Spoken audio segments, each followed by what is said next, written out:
Ini menentukan. Terkadang kita ini kan manusia suka terbalik-balik. Umat Islam suka kebalik-balik. Umat Islam suka kebalik-balik.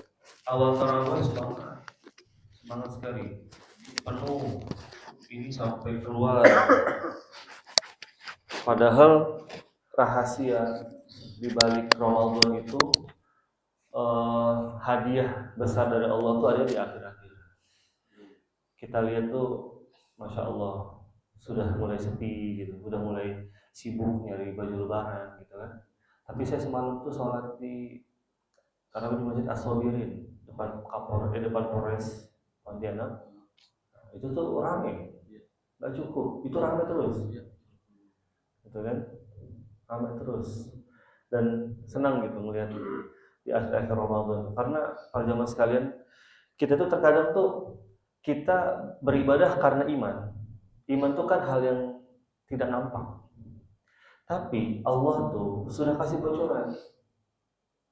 Jadi untuk mensupport iman kita nih, Allah tuh kasih bocoran. Contoh, sholat di rumah 1 derajat, sholat di masjid berjamaah 27 derajat. Tapi masih banyak orang sholat di rumah bahkan nggak sholat. Padahal Allah udah kasih tahu 27 derajat. Kalau kita infak itu bisa dikali 10, bisa dikali 7 jadi 700 gitu. Bisa dikali 100 jadi 700. Udah nampak. Nah, ini di bulan Ramadan nih, Allah tuh kasih bocoran juga gitu.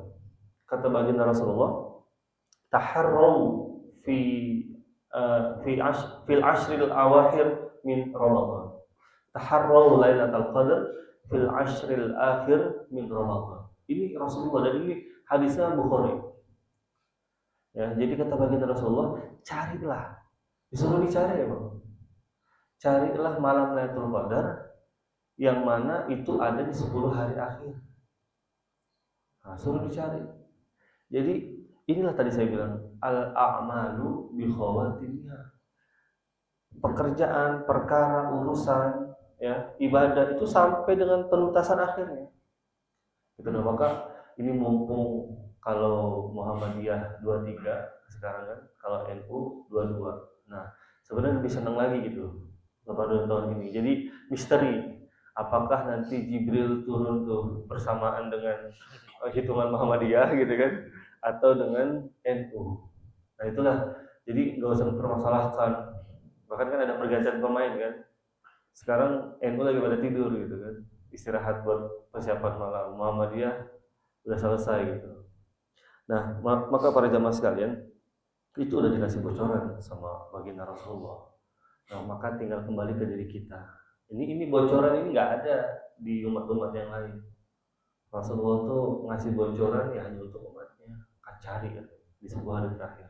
Dan ini luar biasa kalau kita dapat 83 tahun full ibadah. Kan kalau ini kan ada terkadang tidur, ada main-main, ada terkadang malasnya. Tapi kalau kita udah dapat Lailatul Qadar 83 tahun itu setiap detiknya itu ibadah semua. Bayangkan. Tapi banyak nggak yang nyari? Banyak nggak yang ibadah? Enggak. Padahal dikasih bocoran, emang udah malas aja. Udah ngurus dunia aja gitu. Nah, gitu para jamaah sekalian. Karena saya belum selesai kemarin kan, baru sampai kelima ya. BG. Jadi baru sampai kelima, ada 6, satu lagi. Yang kelima pun belum selesai. Pertama itu kan mudah berbagi. Nah, kita biasakan sekarang Ramadan dan setelah Ramadan. Jadi kata para ulama tuh, kun abdan robbaniyan wa takun abdan ramadhaniyan. Jadi jadilah hamba yang robbani. Itu bukan Ramadan. Robbani itu apa? Hamba yang emang nyembah Allah, bukan ngikut Ramadan. Dimanapun, kapanpun, seperti apapun kondisi kita, ya udah Robban. Nah, mudah berbagi, kemudian alladzina yunfiquna fis-sarra wal kazimina al-ghaidh, mudah menahan amarah. Mudah memaafkan. Jadi mudah berbagi, mudah menahan amarah, mudah memaafkan. Terus MMA, mudah mengingat Allah. Yang kelima yang kemarin kita bahas, mudah MMA, mudah memohon ampun. Mudah lupa kan? Ya gitulah kalau terkadang manusia ya. Mudah memohon ampun kemarin sudah sampaikan. Sejatinya kita ini diazab nih. Sejatinya kita nih diazab sama Allah. Benar abang kakak semuanya para jamaah. Kita ini semua diazab sejatinya. Ya, jangan sampai kita seperti umat-umat terdahulu. Nabi Nuh umatnya diazab banjir. Nabi Soleh diazab hujan, api, ini hujan batu. Nabi Lut pun demikian. Gitu. Terus semua nabi umatnya itu banyak yang diazab. Nah, umat baginda Rasulullah nggak diazab. Kenapa? Karena ada Rasulullah. Rasulullah waktu itu hidup, nggak diazab. Maka nggak ada pengazaban di zaman Rasulullah oleh Allah secara menyeluruh. Gitu. Nah, sekarang nggak ada Rasulullah. Kan kemarin saya jelaskan ayatnya. Wa ma kana Allahu yu'adzibuhum wa anta fihim wa ma kana Allahu mu'adzibuhum wa hum yastaghfirun. Allah tuh sejatinya tidak akan mengazab kita nih, karena ada baginda Rasulullah. Nah sekarang baginda Rasulullah nggak ada. Nah kata Allah, wa ma kana Allahu mu'adzibuhum wa hum yastaghfirun. Allah tidak akan mengazab kita karena kita ada istighfar. Selama kita beristighfar. Gitu. Jadi kalau kita ngerasa-rasanya berlipat-lipat ujian kan macam-macam. Ujian manusia itu PHK. Apa PHK? Saya pernah nyampaikan. Ujian manusia itu nggak jauh dari 3 ini, ada di Quran. PHK, P-nya penyakit, H-nya hutang atau harta, K-nya keluarga. Itu aja. Ujian Nabi Nuh, keluarga. Siapa? Anak istrinya nggak mau ikut kapal. Nabi Lut, istrinya malah mendukung kaum Sodom. Ibrahim, bapaknya nggak mau beriman, keluarga. Penyakit, Nabi Ayub, penyakit, ya kan? Harta, Nabi Yunus. Nah, entah itu harta atau hutang. Coba, mungkin mulai dari Pak RT sampai pojok. Coba deh lihat, apa ujiannya? Kalau enggak anaknya misalkan apa, terus kita punya penyakit. Kemarin ada artis meninggal gara-gara kanker, 7 tahun melawan kanker. Gitu. Kepada keluarga, anak istri kita atau suaminya, itu aja. Ini ujian kita sebagai manusia itu pasti nggak jauh dari 3 itu. Kalau belum nikah, mungkin jodohnya, ya kan? Atau udah nikah juga istrinya, PHK itu ujiannya. Nah, kalau tadi saya sampaikan, kalau kita nih berlipat-lipat ujian dari Allah, baru dikasih ini ujian, kasih ujian lagi, ini ujian lagi, istighfar. Astagfirullah. Ya kan? Bahkan siapa namanya, kata baginda Rasulullah, istighfar ma'al-gharrir. Istighfarlah, minta ampun sama Allah sebelum nyawa sampai kerongkongan. Jangan sampai nyawa sudah di kerongkongan kita baru istighfar, nanti kayak Fir'aun. Kemarin saya sudah pernah jelaskan. Istighfar malam yughfar. Jadi istighfar itu bukan hanya minta tahu, bukan hanya kita ditaubat, kita nggak diazab. Istighfar tuh minta ampun sama Allah tuh kan banyak caranya. Ada yang astagfirullah, ada yang lengkap astagfirullahaladzim wa atubu ilaih, astagfirullahaladzim min kulli dzanbin wa atubu ilaih. Ada lagi yang paling lengkap sekali, yang rajanya istighfar apa? Allahumma anta rabbi la ilaha illa anta khalaqtani. Ya itu terus dan seterusnya. Nah sekarang coba kita buka Quran surat Nuh. Surat Nuh itu surat-surat terakhir 71. Ayat ke-10 sampai dengan 13. Nuh. Ini rahasia istighfar juga. 71. Surah ke-71. 71 Nuh itu kalau enggak salah. Oh iya. Ayat Ayat ke-10.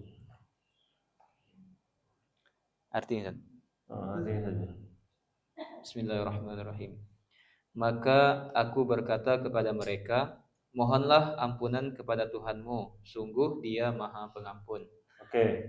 Tadi apa katanya? Allah tuh. Ya kan? Apa bahasa Arabnya di situ? Fakul tustaghfiru rabbakum. Wakul tustaghfiru ini Nabi Nuh menyampaikan ke umatnya, disuruh Allah. Minta ampunlah sama Allah. Wakul tustaghfiru rabbakum innahu kana ghaffar. Nah, hadiahnya apa? Hadiah istighfar apa? Next. Ustaz. Lanjut ya.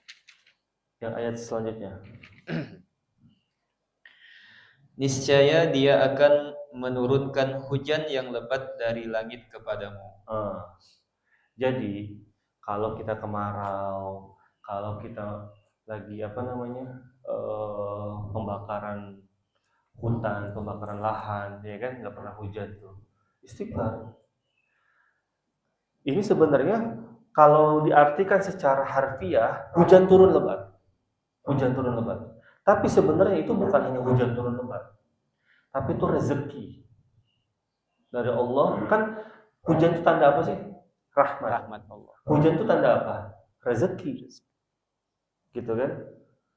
Hujan itu tanda apa? Tanda keberkahan. Nah, maka tadi dengan istighfar. Tadi kan kenapa saya bilang harus istighfar supaya tidak diazab Allah, supaya menahan amarah Allah. Gitu, istighfar. Yang tadi itu istighfar apa? Selain tadi itu untuk menjaga kita. Nah, yang pertama tadi yursilis samaa alaihim midrara. Allah turunkan hujan itu dari langit. Jadi istighfar itu sebenarnya untuk memperlancar rezeki. Jadi kalau kita ini lagi, ya Allah gimana nih buat makan besok gitu ya. Kan ada dua, ada yang besok makan apa, ada yang besok makan enggak, gitu kan? Pertanyaannya kan gitu. Kalau orang miskin besok makan enggak ya kita ya, bisa makan. Kalau kita mungkin misalkan besok makan apa, pilih mau Melda, mau pecel yang depan sini ya, misalnya Pak Haji kan, misalnya mau Lamongan Pak Haji, Lamongan Pak Haji gitu kan, mau apa, mau gudeg depan banyak kan, mau nasi goreng abu. Nah, itu. Jadi pertama tuh ketika kita beristighfar para jamaah sekalian, maka apapun itu minimal tuh berzikir tuh kalau lagi, kan kita ini nggak ada alasan untuk berzikir, ya kan, nggak ada alasan. Kapanpun kita bisa, mau lagi ngajar sambil istighfar, mau lagi kerja sambil istighfar, mau lagi duduk santai, mau lagi nyetir sambil istighfar. Mulut nggak ada masalah untuk istighfar. Nah, maka kalau saya tuh 3, astagfirullahaladzim, alhamdulillahirabbil alamin, hamdalah atau subhanallah. Yang ketiga nih salawat, Allahumma shalli ala sayyidina. Astagfirullah supaya kita dapat ampunan Allah. Kalau kita dapat ampunan Allah, kita dapat ridhonya dari Allah. Kalau kita dapat ridho ya Allah, surga balasannya. Salawat kenapa? Supaya kita dapat syafaat baginda Rasulullah. Kalau kita dapat syafaat, kita disatukan satu surga bersama baginda Rasulullah Shallallahu Alaihi Wasallam. Terus tadi yang selanjutnya. Dan Dia memperbanyak harta dan anak-anakmu, dan mengadakan kebun-kebun untukmu, dan mengadakan sungai-sungai untukmu. Oh, Masya Allah, rahasia istighfar tuh. Rahasia istighfar tuh, pertama turun hujan, ya kan? Yursil sama alaihim midrara wa yumditkum. Di sini apa tulisannya? Wa yumditkum bi amwali wa banin. Apa artinya wa yumditkum di sini? Memperbanyak. Wa yumditkum. Memperbanyak harta. Ini udah jelas harta. Amwal di situ bukan fulus. Amwal itu harta. Para jamaah sekalian, kemarin saya udah jelaskan kan. Harta itu bisa berbentuk uang, bisa berbentuk aset, ya kan? Bisa berbentuk barang-barang berharga. Harta, HP, harta, mobil, harta, Maka kalau kita nih mobilnya misalkan mobil yang jadul, pengen ganti sekarang mobil listrik misalkan, ya kan? Mobil listrik, tinggal istighfar sambil yakin kita. Wa yumditkum bi amwal, amwal itu harta. Wa banin dan anak-anak. Gitu. Jadi dapat hujan deras, berkah, ya kan? Kemudian harta bi amwal. Wa banin dan anak-anak. Gitu. Jadi 3 tuh udah dapat tuh. Apa yang keempat? Kebun-kebun. Kebun-kebun. Dan mengadakan kebun-kebun untukmu. Kebun-kebun untukmu, bayangkan. Kebun-kebun itu berarti apa? Menandakan apa? Kita tuh kayak punya perusahaan, kayak punya apa? Jadi macam-macam lah. Kan di situ wa semua lagi. Kalau wa itu kan dan, bukan au itu atau. Jadi istighfar tuh masya Allah, dapat segalanya kita. Bahkan tadi kan saya bilang penyakit manusia itu 3, PHK. Nah kalau PHK nih ada di dalam diri kita, musibah, ujiannya kita nih 3, penyakit, harta atau hutang, terus sama keluarga. Apa aja? Keluarga. Ada yang ini itu keluarganya, ya kan? Ada yang istrinya 3 berantem terus, ya kan? Ada istrinya 1 nggak habis-habis gitu. Itu para jamaah sekalian. Jadi luar biasa, Allah balas dengan balasan yang sangat banyak dan macam-macam. Hujan turun deras, berarti ini menandakan keberkahan. Terus apa tadi, harta tuh macam-macam, mobil, rumah, ya kan? Selain disolawatin, kalau mau sesuatu tuh diistighfarin, istighfar. Untuk apa sih kita beristighfar? Supaya Allah ridho. Kalau Allah ridho, kan kita minta ampun sama Allah. Kita nih terkadang manusia tuh di sini aja bisa maksiat. Di sini lagi kajian nih bisa maksiat. Jangankan orang di diskotik lagi main biliar, lagi bermaksiat dan lain-lain, di sini pun bisa maksiat. Maksiat apa? Pertama, maksiat hati. Lagi gini ingat saudara kita baru beli mobil karena mau lebaran, iri. Maksiat kan? Terus kalau yang laki-laki misalkan ingat tadi ngelihat amoy-amoy di depan dibayangi. Maksiat. Jadi hidup kita ini penuh dengan maksiat. Segala sesuatu dimanapun bisa maksiat. Misalkan ada ibu katanya kan gini dulu tuh, ada orang sering ikut kajian tapi kemaksiatan tuh ditulis terus. Jadi si malaikat pencatat amal baik nyatet, malaikat pencatat amal buruk nyatet. Padahal ketika itu ada satu majelis. Kenapa ditanya?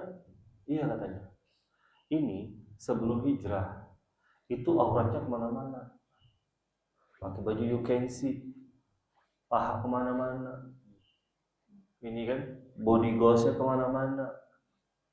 Terus ada orang melihat sosial medianya, ada orang dulu membayangkan dia ketika nggak pakai kerudung, jadi dicatat. Nah dia punya keburukan dicatat, kemudian dia ketika berbuat baik juga dicatat terus aja. Jadi kayak seakan-akan tuh kita apa, bukan sia-sia, nggak ada segala sesuatu sia-sia gitu para jamaah sekalian, nggak ada segala sesuatu sia-sia gitu ya.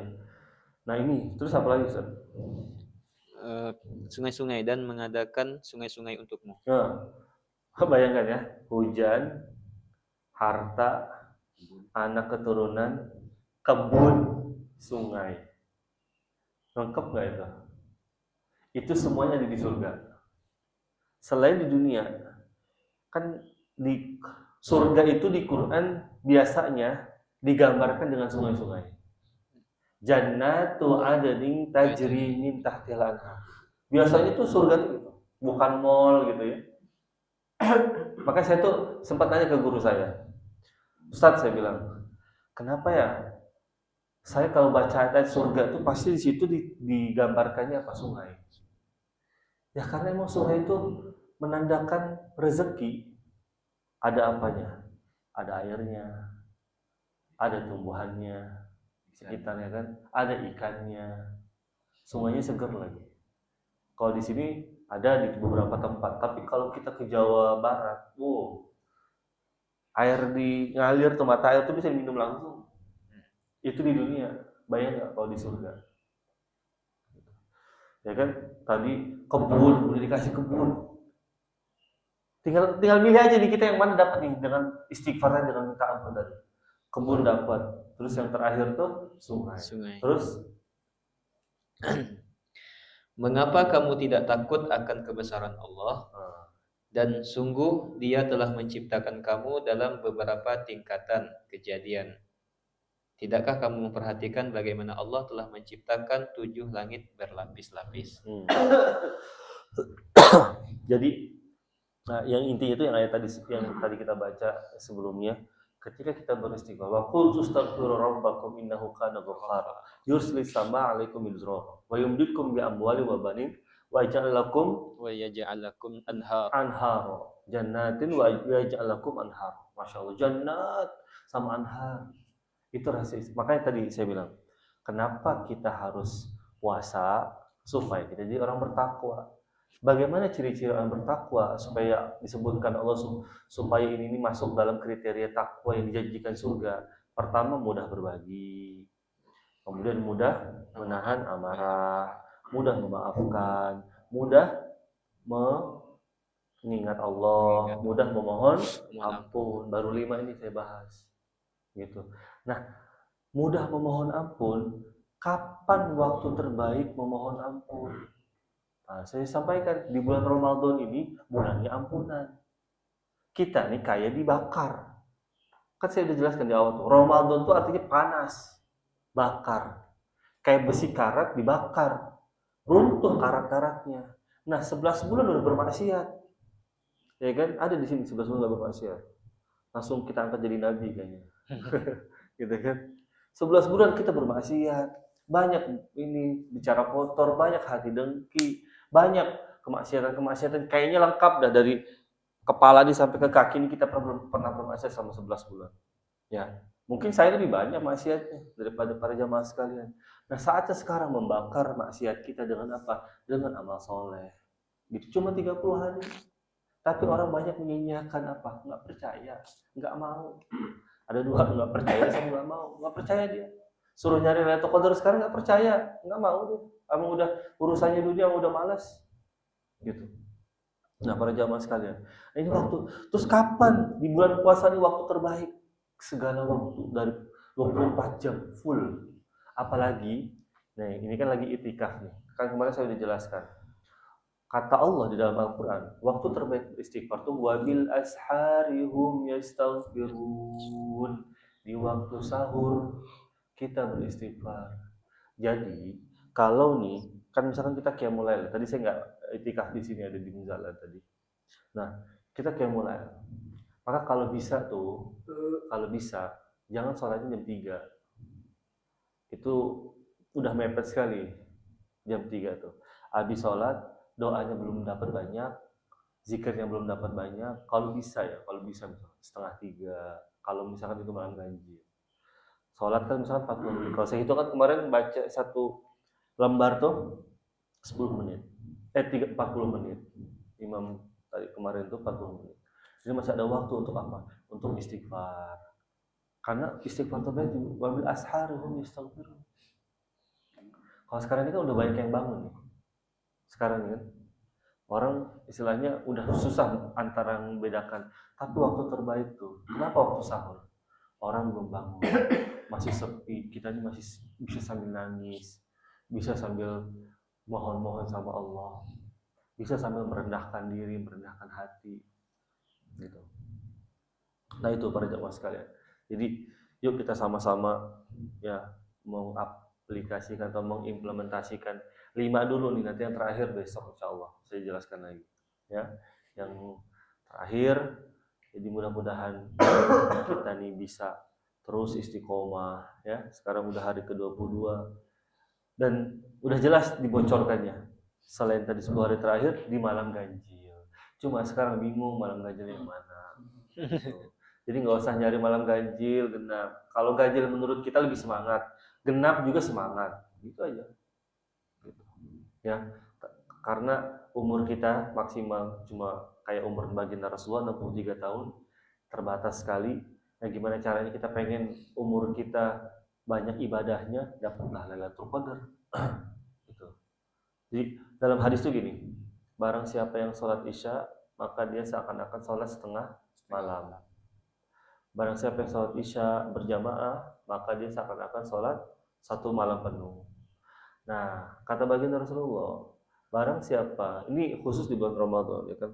Man sholla ma'al imami hatta yang sorry, barang siapa yang sholat bersama imam sampai dia pulang, maka falahu ajrul ka ajri sholatul lailah. Jadi dia tuh seakan-akan sholat seperti satu malaman sholat.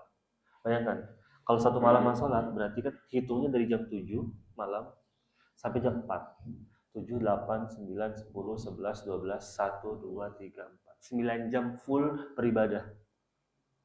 Kalau kita sholat taraweh full sampai dengan witirnya. Berjamaah. Isya, tapi harus jamaah dari Isya. Azan Isya datang, dapat qobliyahnya, dapat jamaahnya, dapat ba'diyahnya, dapat tarawehnya 8, dapat witirnya 3, bareng sama imam. Imam pulang, dia pulang. Kalau imam masih di sini dia pulang juga nggak apa-apa. Maksudnya tuh sampai hatta yang syarif sampai selesai. Yang syarif di situ kan emang bacanya sampai pulang. Maksudnya sampai selesai. Pulang itu kan menandakan selesai gitu. Ya udah selesai. Kalau imam belum pulang, nggak dapat satu malam. Imamnya dia tidur di sini kan. Misalnya kalau imamnya Ustaz, tinggal di sini. Tinggal di sini. Ustaz pulang dulu, Ustaz. Kamar dulu. Nah, udah saya boleh pulang. Iya. Gitu. Sholat seperti sholat satu malam penuh. Berarti 9 jam tadi kan?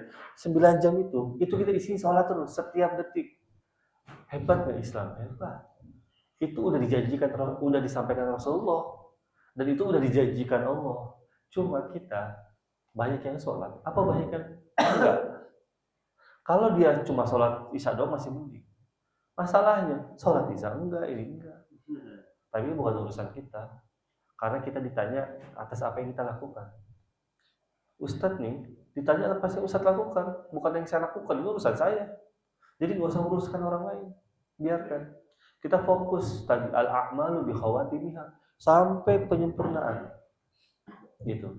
Dan jangan bicara hasil. Biasanya kita bicara hasil. Katanya gini, ada orang ciri-cirinya kalau dapat Lailatul Qadar tuh mukanya berseri, indah dipandang, gitu. Ya kan? Terus dia tuh husnul khotimah, mudah wafatnya. Itu hasil itu bicara Allah. Kita tuh terkadang tuh nggak sesuai ekspektasi itu kenapa? Karena bicara hasil. Jangan. Kita tuh hanya di level proses. Udah yang penting kita udah sholat, udah mengingatkan, udah ingat Allah, udah beribadah sepenuh hati, udah beribadah ikhlas, biarkan, serahkan hasil ke Allah. Allah kok gak kayak gini ya? Allah kok gak kayak gini ya? Nabi Musa ketika membelah lautan, bagaimana prosesnya? Emang bisa laut diginiin doang sama apa? Tongkat langsung terbelah. Terbelahnya tuh kayak dinding. Diriwayatkan tuh, jadi terbelah tuh laut tuh kayak dinding. Jadi dia nggak masuk ke sini, bener-bener tuh masuk semua. Musa dengan kaumnya, kemudian Firaun dengan pengikutnya. Musa udah selesai, baru ditutup lagi. Bayangkan, tongkat nih, apa? Tongkatnya lebih bagus tongkat Habib Rizik lagi. Ini tongkat-tongkat dari pohon. Bayangkan tongkat sulit gitu kan sama Allah. Apa? Bicara proses. Kalau masuk akal nggak masuk akal, tapi hadiahnya dari Allah. Itulah Allah, gimana Allah aja. Ustaz, contoh. Kok nasib saya beda misalkan sama abang. Abang ini bisa dapat istri solehah misalkan. Oh, bisa beli mobil. Saya kok sama aja ibadahnya, Bang. Pak, Bu, kita juga dikasih takaran rezeki beda-beda. Jangan bicara hasil. Kalau kita semuanya sama, nggak ada orang miskin. Pengennya kayak gitu. Jadi jangan bicara hasil, bicara proses aja. Ya kan? Bicara proses. Mie instan aja, sebetulnya mie Indomie instan goreng. Diproses nggak? Proses di mas. Ya kan? Ambil panci, masak air, direbus. Proses kan? Instan padahal di situ tulisannya. Jadi nggak ada yang instan memang. Ya proses. Udah kita tuh sekarang tuh hidup saya kayak gini terus. Maksiat 10 tahun, baru taubat sehari, sebulan udah minta. Ya Allah, justru dengan sabar itulah Allah ampunkan dosa kita. Jadi proses itu sabar, syukur, itu proses. Ya, begitu kira-kira para jamaah sekalian. Alhamdulillah ya ini sudah hampir jam 6 ya. Mudah-mudahan bermanfaat. Nanti kita besok bahas lagi. Insya Allah saya subuh besok di sini. Terus semangat, ngantuk nggak apa-apa. Apalagi kerja udah kayak mulai semalam terus kerja lagi pagi. Wah, saya tuh pejabat tadi kan. Justru apa ya? Tadi yang saya kemarin sampaikan, Rasulullah tuh merasakan Ramadan pertama tuh perang Badar. Kita ada yang perang nggak sih di sini? Paling nemenin pejabat gitu ya, paling ngajar, paling saya tuh sampai ngantuk tuh, sampai laptop tuh ketiduran sama saya. Tahu-tahu udah ketik apa aja di situ ketik. Nggak apa-apa, ya emang kayak gitu. Maksudnya, ya kapan lagi? Mumpung masih itu, tahun depan belum tentu masih ada nggak ada yang ngejamin tahun depan tuh kita masih Ramadan. Nggak ada yang ngejamin. Justru inilah kita kasih Ramadan sama Allah. Adam, dosamu masih banyak. Adam, amalmu tuh belum bisa ngimbangin dosa. Aku kasih Ramadan. Nah, ada lagi yang kamu tuh udah aku macam-macam ya, itu yang pertama. Ada lagi yang ada misalkan, jangan ada lah yang lainnya, Didin lah ya, Didin. Kamu tuh udah aku kasih Ramadan, tapi nggak pernah memanfaatkan Ramadan itu. Daripada kamu maksiat terus, udah aku matikan. Ada yang kayak gitu. Ada yang ketiga nih. Misalkan, wahai Didin, kamu tuh udah dapat banyak Lailatul Qadar Ramadan. Udah cukup amal kamu untuk menghadapku. Udah, nggak usah Ramadan tahun depan, nggak usah. Udah cukup di sini hidup. Nah, tiga macam tuh. Jadi tinggal pilih yang mana kita, gitu ya. Dan ingat terakhir semasa. Kalau dalam ibadah nih, para jamaah sekalian harus punya doktrin semasa. Apa semasa? Semua skor sementara. Semua nih skor sementara. Belum tentu nih yang duduk di sini saya semua kita nih itu hidayahnya terus bersama dengan kita. Belum tentu kan? Kan skor sementara. Siapa tahu yang alim Asia tuh nanti dia duduknya di depan lebih rajin daripada kita semasa. Maka kita nggak boleh merasa lebih baik, nggak boleh merasa paling banyak ibadah. Semua skor sementara. Maka yang istiqomah mudah-mudahan terus istiqomah. Yang masih belum istiqomah mudah-mudahan Allah istiqomahkan, gitu kan doa. Yang belum sadar mudah-mudahan Allah sadarkan. Yang belum taubat mudah-mudahan segera datang minta ampunan sama Allah. Gitu. Mungkin ini terima kasih, mudah-mudahan apa yang kita lakukan hari ini menjadi amal soleh. Allah catat sebagai amal soleh yang Allah terima, Allah ridhoi. Mengalir pahala kedua orang tua kita ini menjadi wasilah pengukur dosa-dosa kita di masa lalu. Yang sedang sakit mudah-mudahan Allah sembuhkan. Yang sedang sedih mudah-mudahan Allah bahagiakan. Yang punya hutang Allah lunaskan hutang-hutangnya. Dan mudah-mudahan yang sedang punya masalah Allah selesaikan masalahnya. Dan mudah-mudahan kita semuanya terus istiqomah, wafatnya husnul khatimah, alam barzahnya indah, satu surga bersama Rasulullah dan bisa berjumpa dengan Allah. Ala hadihi wa likulli niyatin salihah. Al-Fatihah. Alhamdulillah rabbil alamin. Ya kan udah mustaqim, siratal mustaqim. Siratal ladzina an'amta 'alaihim ghairil maghdubi 'alaihim waladdallin. Kita tutup dengan hamdalah dan kafaratul majlis. Alhamdulillah. Terima kasih. Assalamualaikum warahmatullahi wabarakatuh. Waalaikumsalam warahmatullahi wabarakatuh.